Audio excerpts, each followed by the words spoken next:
Buenos dias, diretamente da TV Zumbilândia, Costa da Lagoa, Florianópolis, Florianópolis, capital de Santa Catarina, a cidade mais querida do Brasil. Diretamente para o nosso TV Notícias, diretamente depois de uma reunião de mais de 12 horas, a gente consegue pegar os canalhas no pulo.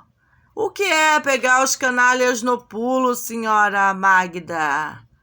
O que é pegar os canalhas no pulo? É pegar os canalhas deploráveis desse conselho tutelar, que deveria ser fechado para todo sempre, por inadimplência, por forjar sequestro planejado de crianças, por planejar legalizadamente e através da política suja do Estado. Dessa política suja que insiste na perseguição das crianças, mesmo sabendo que a escola não é segura, mesmo sabendo que a bodega do lado da escola abriga espancador, abriga estuprador, abriga drogados, perigosos, tanto para os meus filhos quanto para as crianças que estudam lá. Mesmo assim, o Conselho Tutelar insistiu em vir na minha casa, transformar o que eu fiz na sacada de repúdio a eles e as atitudes deles contra as crianças num relatório deplorável, relatório deplorável, constando no processo que terminou em dezembro.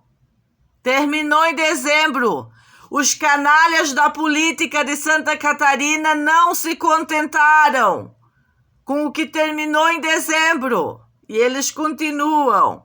Eles querem cotejar. Eles querem gambelar. Aí, o que faz uma advogada fraquinha? Vê um relatório desse lá, dos canalhas, 4 canalhas deploráveis na porta da minha casa. Não entenderam nada do que eu estava falando porque eles não querem entender. Constaram vizinhos deploráveis no relatório. Todos deploráveis. Que ouviram os vizinhos, o Conselho Tutelar veio para ouvir os vizinhos delinquentes que colocam gangue armada na nossa casa? Ou vieram para se interessar pelas causas básicas como direito à água para as crianças? O Conselho Tutelar não tem que interferir na minha vida, na minha casa, em nada. Porque quando a família Arquitetos estava mediante a situação mais difícil da sua vida, não tinha conselho tutelar nenhum para ir ver os peixes podres, a geladeira desligada, a família 14 dias sem luz, sem água, no ponto 16, na casa do pescador Coquinha, aquela beldade protegida por delegacia e por tudo, o bêbado de merda, espancador de mulheres, protegido pela Justiça de Santa Catarina. Não adianta tentar. Meus filhos, minhas regras. Eu percebi que aquele restaurante deplorável do ponto 13, enquanto a gente reformava o nosso botinho, estava colocando quadrilhas lá para perseguir os meninos, querer falar com o Matheus e canalhas deploráveis, fingindo amizade. Eu disse, Renato, fica de olho, eles vão transformar tudo isso em relatório. Isso é o que faz os vagabundos da Ilha da Nicotina, que não querem perder os seus salários e não estão interessados em filho de ninguém, a não ser cotejar com os filhos dos outros, para objetivos sinistros, como o tráfico humano e tirar crianças do país, usando as próprias instituições. Quanto essa juíza está ganhando? Quanto essa juíza Mônica está ganhando para não ter encerrado essa porcaria em dezembro? E está coligada com quanto vale uma criança para o tráfico humano? Quanto vale? Quanto valeu a medula do Renato? Quanto valeu meus 300 ml de sangue?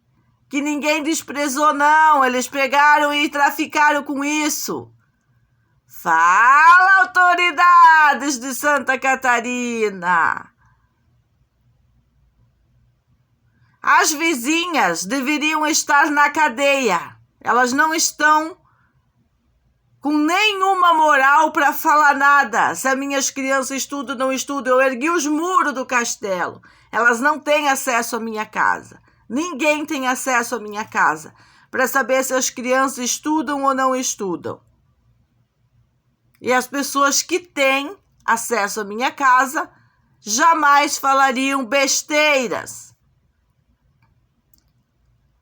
A educação autônoma custa dinheiro, custa comprar máquinas para uma oficina que permite uma criança ter acesso aos maquinários para fazer artes, para colocar um cabo num facão.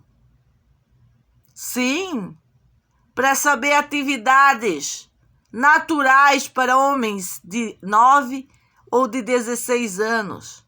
Diferente das atividades deploráveis que as escolas andam ensinando para as crianças. Como as agendas que eu tenho mostrado e irritado a sociedade de vagabundos. Vagabundos que ganham salários e não fazem nada de melhor, a não ser isso, relatórios deploráveis. Só esses relatórios contra as crianças é suficiente, contra as crianças. Porque quando é contra as crianças, é contra os pais e contra as crianças. Não tem nada de a favor de criança nenhuma. Nada de a favor de criança nenhuma. E o Ministério Público tá com um negocinho assim, porque eu tenho as imagens dos capachos que vieram aqui fazer as campanhas de medo contra a família, que vieram na porta da nossa casa em domingo, fazer atos políticos, enquanto estavam tomando uma cervejinha, comendo um camarão ali embaixo e trabalhando para os canalhas desses restaurantes. Porque aqui os canalhas da Costa da Lagoa não precisam fazer o prato manezinho da ilha. Aqui não. Aqui é outro mundo. Aqui eles podem botar estuprador, espancador, de garçom. Tá tudo liberado. É só gente boa. Ruim é a família que não manda essas criancinhas lá no meio dessa gente boa. Dessa gente de qualidade. Nessa minha reunião, eu tive vários tipos que nos levam para a confirmação da perseguição política, mexer com essas perseguições, mexer com esses canalha deploráveis, que ganham muito dinheiro com agenda escolar, que ganham dinheiro com coleta de lixo, que ganham dinheiro com todas as coisas desnecessárias que eles criam numa cidade, que eles criam, que existiriam outros métodos para serem colocados à disposição das pessoas, mas eles não querem. Exatamente como o método que a Meg tem para educar os seus filhos e seguirá a sua vida. Independente, eu não estou pegando Bolsa Família, Bolsa Delinquência, salário débil mental, nada disso para mim ter responsabilidade de ir lá dar os meus filhos para o Estado. Eu já não quero essas coisas que é para ficar fora dessa. Se vocês estão coagindo a advogada e coagindo o Ministério Público e a juíza, eu não estou nem aí para o que vocês vão dizer. Eu conheço a metodologia. Eu sei aonde vocês querem chegar com as multas. A escola não é um fator obrigatório. Ela só é um fator obrigatório quando os pais não têm condições de atrair a informação para as crianças. Hoje, com esse tanto de professores trabalhando livre e gratuitamente, eles não têm desculpas que não temos acesso à informação. Grandes plataformas digitais e também empresas preocupadas com devolver para a sociedade aquilo que eles tiram dos impostos com obras sociais. Através dessas obras sociais, a gente tem acesso à informação e ao que a gente precisa, e acesso a uma academia internacional de educação, sem precisar frequentar a rotina das escolas públicas, onde estão os filhos dos drogados, onde está a delinquência deliberada, onde estão esses canalhas, estrupiadores, espancador de mulher, e não precisamos expor os nossos filhos a essa canalice que, como foi comprovado aqui, não tem segurança pública no estado de Santa Catarina. Não nesses níveis. Não nesses níveis.